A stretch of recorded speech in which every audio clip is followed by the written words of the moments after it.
Меня зовут Ярхамов Ильнур, и мы вам рассказываем о важных событиях для татар России.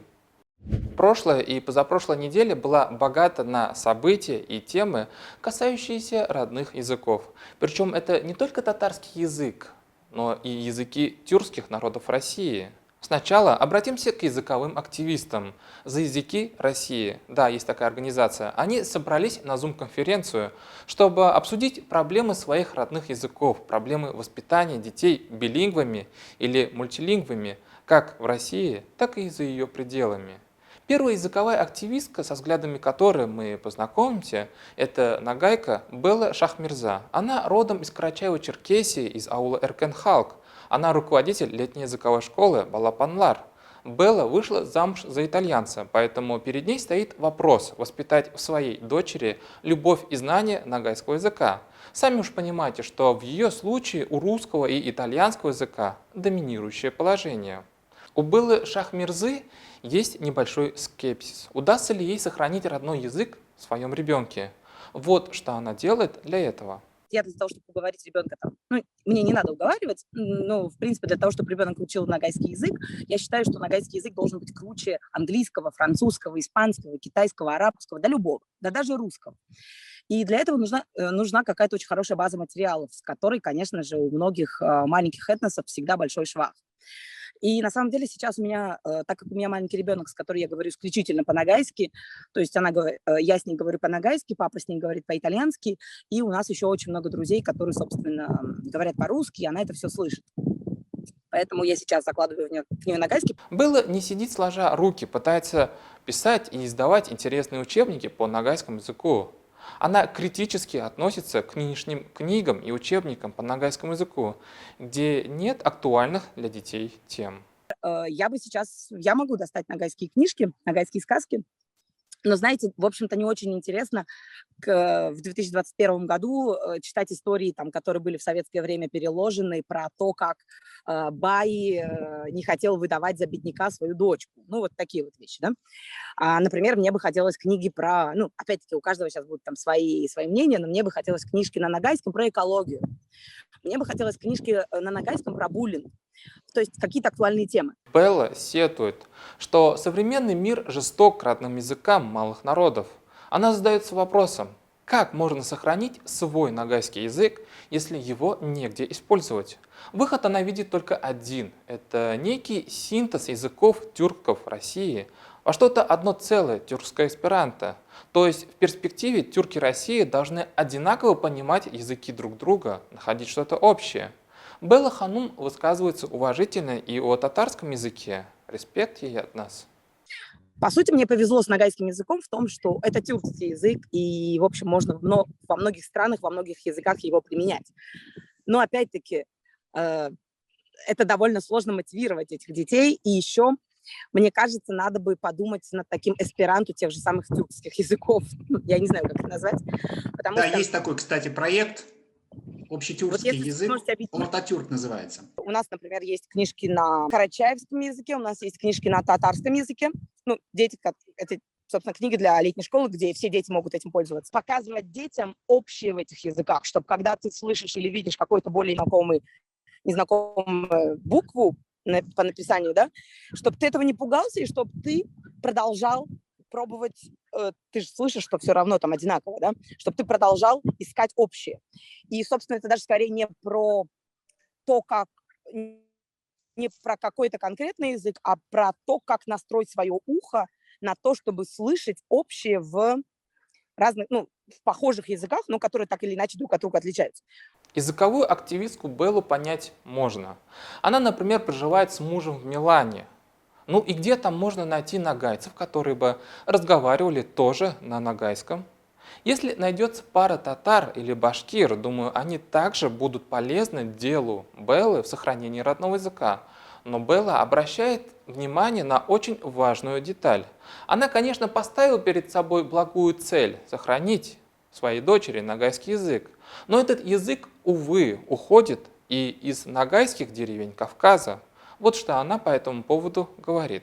Мой ребенок растет в Милане, у него там нагайцев нет. Нагайцы, я приехала сюда, знаете, я думаю, ну вот сейчас вот мой ребенок будет в ауле, в нагайском ауле говорить по-нагайски. Нет, Тут даже дети не говорят по-ногайски. И, собственно, получается, что я говорю со своим ребенком по-ногайски, мои родители с ней говорят по-ногайски, а больше некому. А за счет 3 человек, ну окей, это можно, но за счет 3 взрослых, мне кажется, довольно сложно сохранить язык. В Карачаево-Черкесии, если я не ошибаюсь, 5 официальных языков, ногайский в том числе. Язык, по идее, изучается в школе, я его изучала 10 лет, я писала на нем изложения, сочинения, изучала грамматику и так далее. Из того, что я знаю, как раз сегодня буквально тоже узнала про это, сейчас вроде как оставили только литературу. Я не знаю, по какой причине, но, по идее, язык изучается, но, в общем-то, знаете, тут очень много оговорок, то есть, потому что качественных учебников нет качественных преподавателей, и язык не модный. Детям неинтересно его изучать. Соответственно, еще и родители, знаете, тут тоже подливают масло в огонь, потому что они не говорят с детьми по-ногайски. Потерю нагайцами своего родного языка Белла называет катастрофическим. Следующая героиня нашего выпуска – языковая активистка из Башкортостана Фатима Янбаева. Она ратует за сохранение башкирского языка. Она считает, что ее знание своего родного башкирского языка позволило ей легче усвоить английский язык. Например, я свободно говорю на английском языке, потому что башкирский мне, конечно же, в этом помогает. Одинаковые звуки совершенно, и просто в голове вот эти нейронные связи, да, сформированы. Дочка у Фатимы маленькая, чуть меньше 2 лет, но она уже билингва. Она разговаривает и понимает башкирский и английский язык. Учить дочь русскому языку Фатима еще пока не торопится. А русский, почему, наверное, вы сразу вопрос, почему не русский второй язык? Потому что язык среды, он всегда сильнее языка родного, там, ну, если, например, у нашего, да. Поэтому в том или ином возрасте он все равно перевесит, все равно, когда ребенок пойдет в садик, язык среды русский, он перевесит по своей силе, и поэтому она все равно на нем заговорит. Фатима считает, что ее родной язык можно спасти, создав интересный контент для детей на родном языке.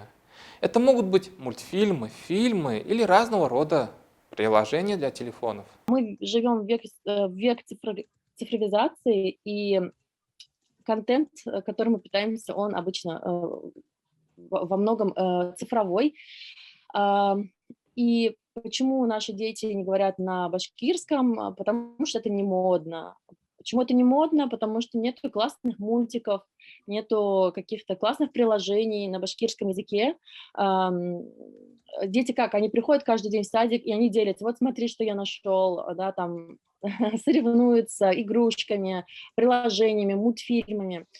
Фатима рассказала, что как только у нее родился ребенок, семья сразу же задумалась о ценности башкирского языка. И ради того, чтобы маленький человечек сказал первые слова на башкирском языке, члены семьи в общении между собой перешли на башкирский язык. В семье маленький ребенок, и все вертится вокруг него, и рядом с ней, чтобы у нее закрепился башкирский, мы говорим только на башкирском. Вот маленький ребенок — это всегда большой мотиватор, чтобы все члены семьи, а мы живем, то есть я, муж, его родители и еще 2 сестренки, то есть все благодаря маленькому ребенку говорят на башкирском, и это превращается в привычку. Вот главное эту привычку закрепить в повседневной жизни, чтобы говорить и в отсутствии ребенка на башкирском. Языковая активистка обращается к другим башкирам быть смелее и не стесняться разговаривать на родном языке.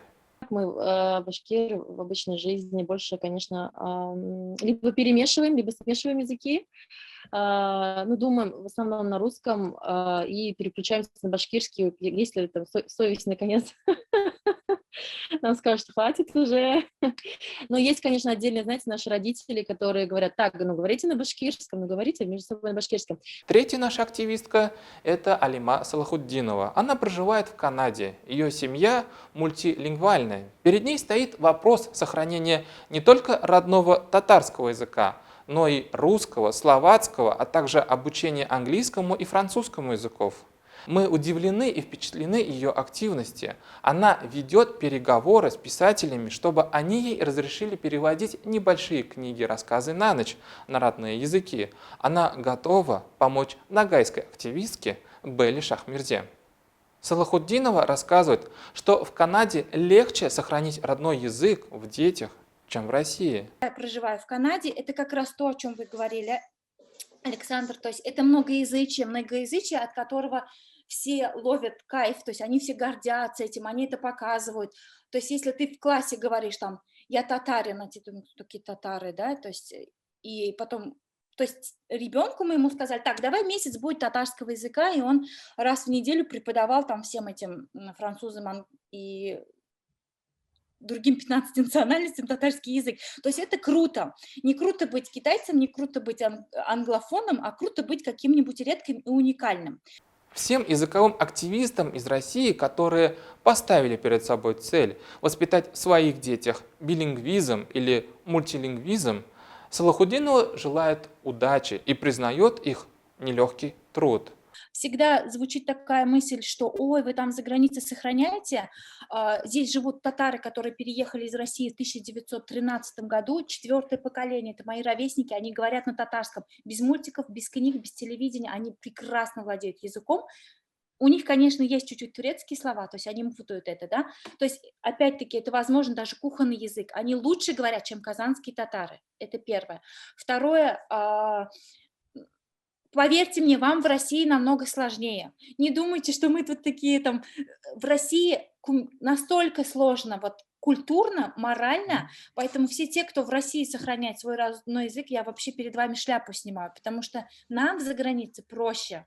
Но Алима не теряет объективный взгляд и на языковую ситуацию в самой Канаде.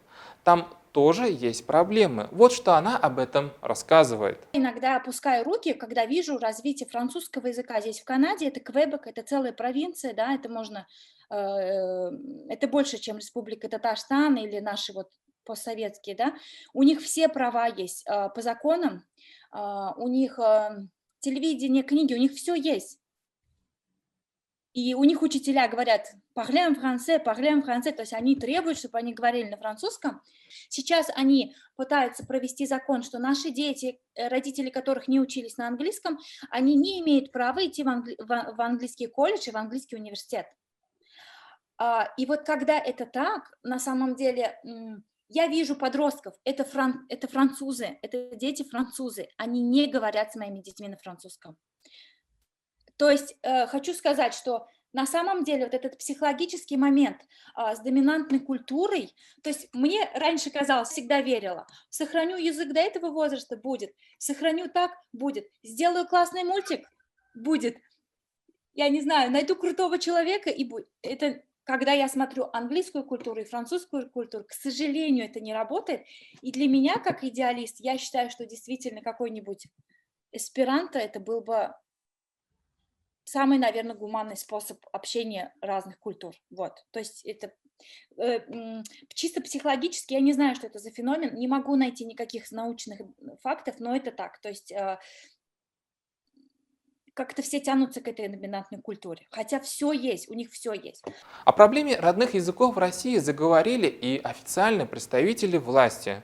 Например, на прошлой неделе в Актаныше прошло совместное заседание депутатов Госсовета Татарстана и Курултая Башкортостана. Спикер башкирского парламента Константин Толкачев предложил татарстанским депутатам поддержать ряд законодательных инициатив, призванных защитить родные языки. По его словам, в последнее время наблюдается не очень благоприятная тенденция в снижении уровня владения родными языками среди детей. Дети не хотят или даже стесняются говорить на родном языке. Предлагаем закрепить сам правовой статус этнокультурных образовательных организаций и законодательно установить возможность не закреплять такие школы за конкретными территориями района или города. В таком случае те родители, которые хотят, чтобы их ребенок обучался на родном нерусском языке, например, на башкирском, татарском, удмуртском или любом другом, смогут отправлять своего ребенка в такую школу, независимо от места жительства. Дело в том, что в статье 26 Российской Конституции установлено право граждан на свободный выбор языка общения, воспитания, обучения и творчества. А в статье 14 Федерального закона об образовании установлено право родителей на выбор языка образования их детей. Поэтому необходимо создавать специальные образовательные организации, то есть школы, классы, группы. Вместе с тем, в федеральном законодательстве предусмотрено закрепление школ за конкретными территориями муниципального района или города. Также есть норма, что в школах с родным нерусским языком обучения вправе обучаться дети всех национальностей. На практике же реализация этих двух норм приводит к правовой коллизии. То есть в школу, где есть родной нерусский язык обучения, например, татарский или башкирский, родители для своих детей выбирают именно русский язык как родной для обучения. Такая практика приводит к дискредитации идеи создания самой школы с обучением на конкретном родном языке. Возникает конфронтация между двумя частями сообщества в одной и той же школе. Одни родители выступают за татарский или башкирский язык как родной, другие – за русский. При этом правы как те, так и другие родители. Да и школа просто не в состоянии удовлетворить родительские запросы из-за отсутствия соответствующих кадров. Поскольку школа комплектовалась учителями, исходя из принципа обучения на определенном родном языке. Председатель Курултая Башкортостана Константин Толкачев обратился за поддержкой к председателю парламента Татарстана Фариту Мухаммедшину. Скорее всего, Татарстан в союзе с Башкортостаном попробует через депутатов Госдумы внести изменения в закон о школах и родных языках. Хотя инициатива башкирского спикера Толкачева выглядит странной, подозрительной. Обращаюсь к нашим подписчикам из Башкортостана. Как вообще ваши законодатели смогли сформулировать этот закон? Была ли общественная дискуссия? И поддерживают ли башкиры законодательную инициативу, высказанную Толкачевым? Мы очень внимательно освещали ход общественной дискуссии вокруг именоречения Тобольского аэропорта. Напомним, компашка русских националистов, шовинистов во главе с Егором Холмогоровым и писателем Захаром Прилепиным стала возмущаться, мол, как это так, что в шорт-листе потенциальных имен аэропорта не было имени Ермака. Причину отсутствия имени Ермака прилепинцы увидели в татарах Сибири. Мол, в Тюменской области есть мощное татарское лобби, которое заблокировало имя Ермака. Шум в апреле этого года в интернете из-за Прилепина поднялся знатный. В чем только не обвиняли татар Сибири. И в радикализме, и в пособничестве Госдепу, и в сепаратизме, и в попытке развалить Россию изнутри. Когда же тоболяки определились с именем своему аэропорту, выбрав историка Тоболяка и картографа Семена Ремезова, реваншистским настроением в рядах русских националистов не было предела. В СМИ во всеуслышание русские националисты во главе с Захаром Прилепиным фактически объявили войну администрации губернатора Тюменской области и лично Александру Моору. Да-да, прилепинцы хотели надавить на тоболяков, на членов Общественной палаты Тобольска через губернатора, как будто у губернатора нет других важных проблем, как будто Сибирь не нужно спасать от пожаров. Задача раскачать информационную лодку в Тюменской области, расшатать авторитет губернатора, фактически растоптать репутацию Александра Моора, взял на себя директор Тобольской комплексной научной станции Уральского отделения Российской академии наук Игорь Ломакин. По нашей информации, он получил деньги, чтобы создать сайт аэропорт-ермак.рф. На этом сайте, по замыслу Ломакина, должны были собраться голоса в пользу Ермака. На сайте голосование шло с 1 апреля по 27 апреля, хотя, например, легитимное и реальное голосование, где выбирали из шорт-листа из 5 имен, тоболяки, шло с 29 марта по 10 апреля. Итак, прилепинцы-ломакинцы в поддержку Ермака собрали на протяжении 27 дней 15 181 голос. Сами тоболяки в течение 12 дней в поддержку Семена Ремезова набрали 15 649 голосов. Но Игорь Ломакин, видимо, забыл где-то свои очки и увидел, что за Ремезова проголосовали 15 464 человека, то есть почти на 200 человек меньше. И такой расклад голосов Ломакин представил как торжество победы своего покровителя Прилепина. Цитата. Мы запустили это альтернативное голосование после того, как организаторы народного голосования в лице членов Общественной палаты города Тобольска исключили Ермака из списка для голосования, задвинув его за спины более удобных в современных реалиях исторических фигур. В итоге большинство голосов набрал сибирский зодчий и картограф Семен Ремезов. За него проголосовали 15 464 человека. А у нас с вами есть шанс доказать то, что это была чудовищная ошибка. Вообще, этот сибирский ермакофил Ломакин тот еще манипулятор. Мы переговорили с несколькими сотрудниками Тобольской комплексной научной станции. Они высказали свое возмущение. Никакого общего коллективного решения или единого мнения по поводу имени Ермака в Тобольском аэропорту от сотрудников станции не было. Ломакин откровенно солгал, бравируя в СМИ, что коллектив станции также поддержал имя Ермака. Чем это объясняется? Сотрудники станции, видя, как из-за Прилепина накаляется градус противостояния, как на губернатора Мора пошла откровенная атака со стороны русских националистов, просто отстранились от этой скандальной истории. Сотрудники не хотели и до сих пор не хотят никакой войны с Александром Мором, губернатором. Ну а Игорь Ломакин, получается, откровенно подставляет своих сотрудников, в целом превращая сайт своей организации, которая вроде бы как наукой должна заниматься, в политический инструмент давления на губернатора. А в инстаграм-аккаунте научной станции он и вовсе написал стихотворение в защиту Ермака, где Общественную палату Тобольска назвал палатой общестраусиной, а ее членов – прислужниками Иуде. Личность Игоря Ломакина своеобразная. В интернете несколько сибирских СМИ рассказывали о коррупционных скандалах, связанных с его именем. По нашей информации, Российская академия наук будет проводить выборы директора Тобольской научной станции в этом году. Будет ли переизбран Ломакин? Захочет ли его видеть руководителем этой станции администрация губернатора? Насколько глубоко в оппозицию областной власти готов погрузиться Ломакин своей фанатичной любовью к Ермаку? Ну вот и прошло Евровидение. И вроде как споры вокруг имени Манижи в российском обществе должны утихнуть. Она заняла скромное 9-е место, но это топ-10 все равно. Но почему Маниже дали такое место? Все дело в ее вокальных талантах? Или судьи и слушатели все-таки обращали внимание на то, о чем поет Манижа? Почему российское сообщество раскололось? Одна часть сообщества Манижу возненавидела, а другая часть, преимущественно это женская аудитория, восприняла ее на ура. Итак, начнем с вопросов. А почему 9-е место? Что не так в Маниже с точки зрения Европы?